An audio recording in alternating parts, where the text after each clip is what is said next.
राज्यसभा चुनाव है और कांग्रेस के 3 विधायक लापता हैं। एनडीए के 3 एमएलए महागठबंधन के टच में। नमस्कार, आप देख रहे हैं सिटी पोस्ट लाइव। मैं हूं सृष्टि राज। बिहार में राज्यसभा की 5 सीटों के लिए आज वोटिंग शुरू हो चुकी है।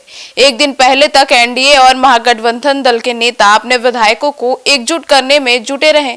अब महागठबंधन के विधायकों को जहां पटना के होटल में बड़े नजरबंदी की गई है, वहीं एनडीए के विधायकों के साथ लगातार बैठक पर उन्हें एकजुट रखा जा रहा है। लेकिन इस बीच बड़ी खबर आ रही है कि कांग्रेस के जो 3 विधायक है वे आउट ऑफ नेटवर्क हो चुके हैं।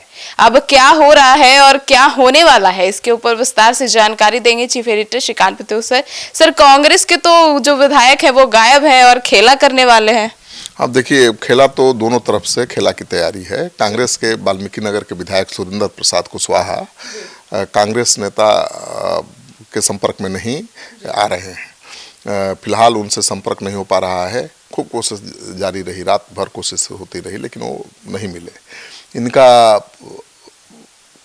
क्या करेंगे बड़ा मुश्किल है। इनका आधिकारिक नंबर लगातार ऑफ आ रहा है और फारबिसगंज के विधायक मनोज विश्वास भी लगातार गायब है। सूत्रों के अनुसार कांग्रेस के इन 2 विधायकों के चुनाव में क्रॉस वोटिंग करने की आशंका पार्टी आला कमान को है और दोनों आउट ऑफ रिच आ रहे हैं। तीसरे विधायक हैं चनपटिया के, जहां से जीते थे मनीष कश्यप के खिलाफ चुनाव लड़कर, वो भी गायब हैं। उन्होंने तो अपने व्हाट्सएप स्टेटस में लिख दिया है कि भाई हम राज्यसभा चुनाव तक फ़ोन पर उपलब्ध नहीं है। उन्होंने अपने 2 पीए का नंबर दिया है। तो 3 कांग्रेस के विधायक आउट ऑफ रीच हैं। सर, तो मतलब कांग्रेस के जो विधायक हैं इन सभी को लेकर सस्पेंस बना हुआ है। बिल्कुल, अब 3 विधायक अभी तक नहीं सामने आए हैं तो कुछ भी हो सकता है। सुरेंद्र प्रसाद देखिए, पहली बार वाल्मीकि नगर से चुनाव जीते हैं। 2015 में उपेंद्र कुशवाहा की पार्टी के तरफ से चुनाव वो लड़ चुके हैं, लेकिन उसमें चुनाव हार गए थे। कुशवाहा समाज से आते हैं। 2025 विधानसभा चुनाव में सुरेंद्र ने जेडीयू के धीरेन्द्र प्रताप सिंह उर्फ रिंकू सिंह को 1675 वोटों से हराया है। सुरेंद्र प्रसाद को उपेंद्र कुशवाहा का काफ़ी करीबी माना जाता है। 2015 में सुरेंद्र को टिकट देने के लिए उपेंद्र कुशवाहा ने यह सीट बीजेपी से ली थी। हालांकि तब भीतरघात से सुरेंद्र चुनाव हार गए थे। उसके बाद उन्होंने पार्टी से इस्तीफा दे दिया और कांग्रेस में चले गए। सुरेंद्र प्रसाद का बड़ा कारोबार है, रेलवे का ठेका है, लॉकुस बस है, हाँ बिल्कुल, और पेट्रोल पंप भी है।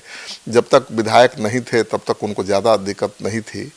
ठीक है, चुनाव में महागठबंधन की बुरी तरह हार हुई है। ऐसे में अगले 5 साल तक इलाके में काम करने के लिए शासन प्रशासन की मदद जरूरी है। यह तभी संभव है जब वो पाला बदले, क्योंकि विधायक नहीं थे तो लोग नहीं आते थे काम के लिए। अब तो विधायक हैं तो लोग काम के लिए भी आएंगे और अपना कारोबार भी देखना है, तो सरकार का समर्थन सहयोग जरूरी है। तो ऐसे में माना जा रहा है कि वो पाला बदलेंगे। सर, तो और कांग्रेस विधायक मनोज विश्वास पर कांग्रेस को क्यों नहीं भरोसा हो रहा है? देखिए, फारबिसगंज से पहली बार विधायक बने हैं 38 साल के मनोज विश्वास। आरजेडी से कांग्रेस में आए हैं, केवट समाज से आते हैं, ईबीसी समाज से। मनोज विश्वास ने बीजेपी के विद्यासागर केसरी को केवल 221 वोटों से हराया है। पहली बार विधायक बने हैं और यह पहले भी पार्टी बदलते रहे हैं। इनका पॉलिटिकल करियर जेडीयू से शुरू हुआ। 5 साल जेडीयू में रहने के बाद 2018 में आरजेडी में चले गए। 7 साल आरजेडी में रहे और चुनाव के ठीक पहले अक्टूबर 2025 में कांग्रेस में शामिल हो गए। कांग्रेस ने चुनाव लड़ा दिया और जीत भी गए। फारबिसगंज सीट पर बीजेपी का हमेशा दबदबा रहा है। पिछले 6 में से 5 चुनाव बीजेपी ने जीती है। आगे की राजनीति के लिए एनडीए के साथ रहना उनकी मजबूरी है, तभी आगे चुनाव जीत पाएंगे। तो माना जा रहा है कि वो भी गच्छा दे सकते हैं।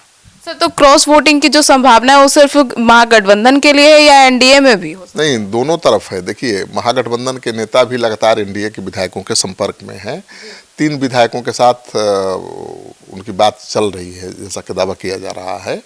सूत्रों से मिली जानकारी के मुताबिक इन्हें मोटी रकम का ऑफर दिया जा रहा है। इसके बदले में इन्हें 2 विकल्प भी दिया गया है। पहला, क्रॉस वोटिंग कर दीजिए, अगर ऐसा नहीं कर पाते हैं तो वोटिंग की प्रक्रिया से ही अलग हो जाइए। अभी राज्यसभा के एक कैंडिडेट को जीतने के लिए 41 विधायकों की ज़रूरत है। महागठबंधन और एनडीए की पूरी कोशिश है कि इस संख्या को घटाकर 40 तक पहुंचाया जाए या उससे नीचे लाया जाए। ऐसा करने के लिए कम से कम 6 विधायक को चुनाव से एब्सेंट कराना जरूरी होगा। इतने ही विधायक के वोट को रद्द कराना होगा। तब जाकर बात बनेगी। और MIM ने समर्थन देने का ऐलान करके तेजस्वी की मुश्किल थोड़ी आसान जरूर कर दी है, लेकिन जीत पक्की अभी नहीं है, क्योंकि BSP का विधायक तो आ गया है, कब्जा में हो गया है, होटल में ही है, और RJD के तमाम विधायक हैं, लेकिन कांग्रेस के 3 विधायक गायब हैं, तो यहाँ अभी भी खेल का होने का डर है।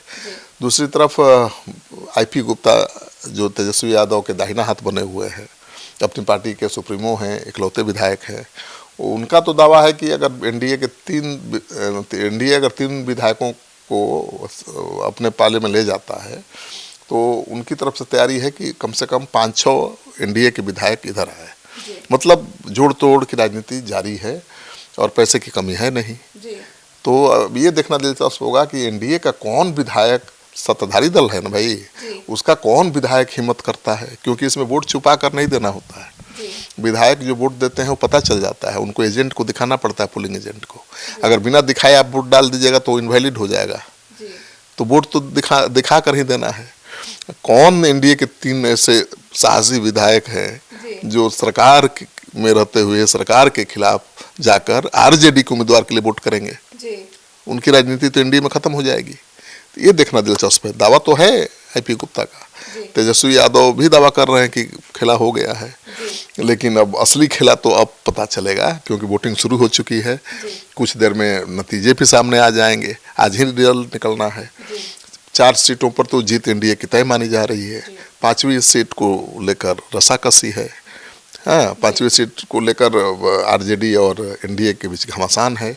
अब कौन किसका शिकार कर पाता है, कितने बड़े स्तर पर कर पाता है, इस पर जीत हार निर्भर करेगी। लेकिन ये राज्यसभा का चुनाव बहुत दिलचस्प हो गया। तो सुना आपने, तो अब देखते रहिए सिटी पोस्ट लाइव और जुड़े रहिए हमारे साथ सारे अपडेट्स के लिए। धन्यवाद।